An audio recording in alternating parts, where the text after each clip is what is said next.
The Lantern Keeper. The frost clung to the edges of the windows in Willow Creek, Ohio, a small town where the Ohio River curled like a sleepy snake through fields of corn and soybean. It was November, and the air carried the sharp bite of winter's promise. Main Street, with its brick storefronts and flickering streetlights, glowed faintly under a sky heavy with clouds. At the edge of town, where the pavement gave way to gravel, stood a squat, weathered house with a sagging porch. Inside, Ellie Harper sat at her kitchen table, her hands wrapped around a chipped mug of coffee gone cold. Ellie was 38, with lines etched around her eyes that told stories her lips never would. Her chestnut hair was pulled into a loose bun, strands escaping like whispers of the chaos she felt inside. She stared at the stack of bills on the table, electric, mortgage, medical, each one a brick in the wall closing in on her. 3 years ago, her husband Tom had died in a car accident on Route 52, leaving her with their son Lucas and a mountain of debt from his hospital stay. She'd been a high school English teacher, but budget cuts had cost her the job last spring. Now she worked double shifts at the diner, her feet aching, her smile a practiced mask. Lucas, now 12, shuffled into the kitchen, his sneakers scuffing the linoleum. His brown eyes, so like Tom's, were shadowed with worry. "Mom, the heat's acting funny again," he said, tugging his hoodie tighter. Ellie forced a smile. "I'll call Mr. Jenkins tomorrow. Probably just needs a tweak." She didn't mention that Mr. Jenkins, the town's only HVAC guy, had already warned her the furnace was on its last legs, or that she couldn't afford the repair. Lucas nodded, unconvinced, and grabbed a cereal box from the counter. As he poured, Ellie's gaze drifted to the window.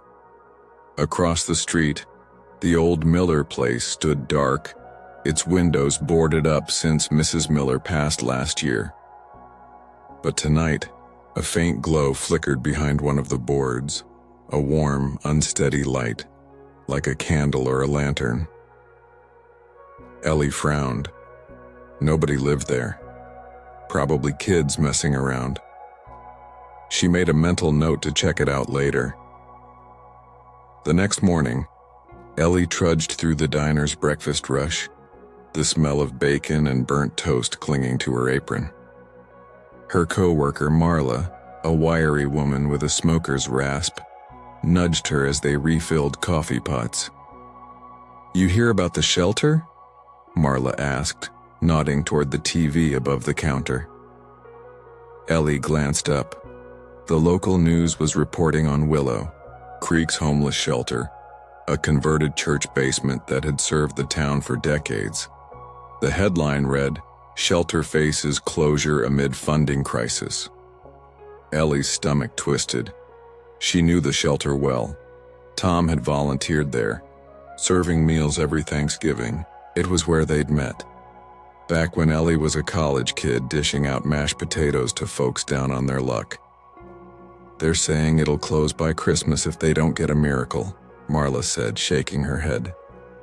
"Folks'll be out in the cold." Ellie nodded absently, her mind elsewhere. She thought of Lucas, of the furnace, of the medical bills piling up from her own recent hospital stay, a scare with chest pains that turned out to be stress, not a heart attack, but still cost her a week's pay. She couldn't afford to care about the shelter, not when she was one missed shift from losing her home. That night, after Lucas was asleep, Ellie grabbed a flashlight and crossed the street to the Miller place. The wind howled, rattling the loose shutters. The glow was there again, stronger now, spilling through the gaps in the boards. She hesitated, then pushed open the front door, which creaked on rusted hinges. Inside, the air was stale, thick with dust. Her flashlight beam swept across broken furniture and peeling wallpaper until it landed on a figure in the corner. Ellie gasped, her hand flying to her chest. A man sat cross-legged on the floor, a camping lantern casting a golden glow around him. He was older, maybe 60, with a grizzled beard and eyes that seemed to hold a lifetime of stories. His clothes were worn but clean, a patched jacket draped over his shoulders. Beside him was a small duffel bag and a stack of books, dog-eared, paperbacks, their titles faded. "Who are you?" Ellie demanded, her voice sharper than she intended. The man raised his hands, palms out. "Didn't mean to scare you, ma'am. Name's Samuel. Just needed a place to stay tonight." Ellie's grip on the flashlight tightened. "This isn't your house, you can't just—" "I know," he said quickly, his voice low and steady. "I'll be gone by morning. I don't take nothing, don't break nothing. Just needed a roof." Ellie's anger softened, replaced by something she couldn't name. She noticed the books again. To Kill a Mockingbird, The Grapes of Wrath. Her teacher's heart stirred. "You're living here?" she asked, softer now. Samuel shrugged. "Not living, just passing through. Been moving around since I lost my job a few years back. Used to be a librarian, believe it or not." Ellie's eyes widened. A librarian squatting in an abandoned house. She thought of the shelter, of the news report. "There's a shelter in town," she said. "They've got beds, food." Samuel's gaze dropped to the lantern. "Was there last week, they're full up, can't take no more." The words hit Ellie like a punch. She thought of Tom, of the nights they'd spent at the shelter, laughing over spilled gravy, their hands brushing as they passed plates. She thought of Lucas asleep in his bed, safe for now. She looked at Samuel, his face etched with quiet resilience, and felt a pang of guilt. "You can't stay here," she said, but her voice lacked conviction. "It's not safe." "I'll be gone by dawn," he promised, his eyes meeting hers. "Just need one night." Ellie hesitated, then nodded. "One night," she said, and turned to leave. As she stepped outside, the wind stung her cheeks and she realized she was crying. The next day, the diner was a blur of clinking plates and shouted orders. Ellie's feet throbbed, but her mind was on Samuel. She kept picturing his lantern, its soft glow pushing back the dark. During her break, she slipped into the back alley and called the shelter. The director, Mrs. Carter, sounded exhausted. "We're at capacity, Ellie," she said, "and the funding's gone. We're done by Christmas unless something changes." Ellie hung up, her heart heavy. She thought of Tom's voice, warm and steady, saying, "We do what we can, Ellie. That's all anybody can do." But what could she do? She was drowning herself. That night, the glow was back in the Miller place. Ellie didn't go over. Instead, she sat at her kitchen table, staring at the bills. Lucas was at a friend's house, and the silence was deafening. She pulled out a notebook and started writing, something she hadn't done since Tom died. Words poured out. Her fear, her grief, her anger at the world for taking so much. And then, almost without thinking, she wrote about Samuel, about his books, his lantern, his quiet dignity. The next morning, Ellie made a decision. She called Marla and asked for a favor. "Can you cover my shift this afternoon? I've got something to do." Marla raised an eyebrow but agreed. Ellie drove to the library, a small brick building with a mural of books painted on the side. The librarian, Mrs. Grayson, was an old friend from her teaching days. Ellie explained her idea, A book drive for the shelter, to give people like Samuel something to hold on to. Books are hope, she said, her voice trembling. They're a way to escape even for a little while. Mrs. Grayson's eyes lit up. We can do better than a book drive, she said. Let's make it a town event. Books, food, music, raise money for the shelter. Ellie hesitated. She didn't have the energy for this, not with her own life crumbling. But then she thought of Samuel's lantern, of Tom's voice, of Lucas's worried eyes. She nodded. Let's do it. The next 2 weeks were a whirlwind. Ellie rallied the town, her exhaustion giving way to a fire she hadn't felt in years. The diner donated coffee and pies. The high school band offered to play.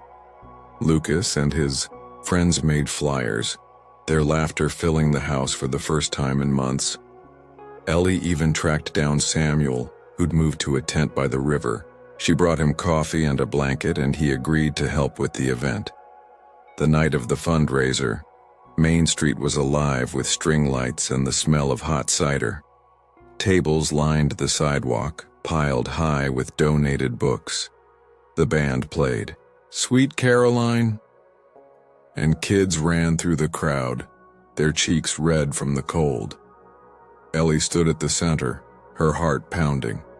She hadn't spoken in front of a crowd since her teaching days, but she climbed onto a makeshift stage and took the microphone.